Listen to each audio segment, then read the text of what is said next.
Balita ngayon ito sa loob at sa labas ng social media, mga kapatid. Itong testigo ni Senator Marcoleta. Alam mo, di ko alam ba para maidiin lang si ba o para maidiin lang ba si maidiin lang ba o may mamema lang, mga kababayan ko.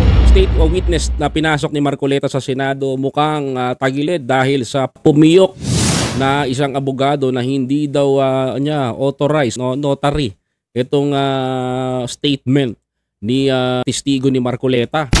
Ba, mga kababayan ko, pero bago ang lahat, mga kapatid, panoorin muna natin ang video nito. Detail ni ako Bicol Party. Ito. Ayan.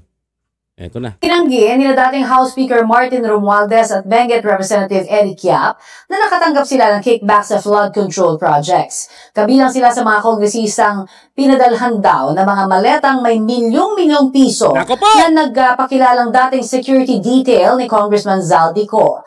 Balitang hatid ni Maki Pulido. Ito na. Dating security daw di umano ni ako Bicol Party List representatives, mga kababayan. Isang nagpakilalang Orly Regala Guteza ang iniharap ni Senador Rodante Marcoleta sa pagdinig ng Senate Blue Ribbon Committee. Dati raw siyang nasa Philippine Marines at dati ring security detail ni ako Bicol Party List Representative Zaldico. Ako dati daw pero hindi pa natin verified. Sa kanyang sinumpaan sa Laysay, sinabi ni Guteza na naghatid siya ng pera kay Ko at kay dating House Speaker Martin Romualdez. At ang tawag daw nila sa dinedeliver na pera, basura. Yes, they call it basura. This is correct, mga kababayan ko. Tama kayo doon. Basura yung tawag. Tama po kayo, basura.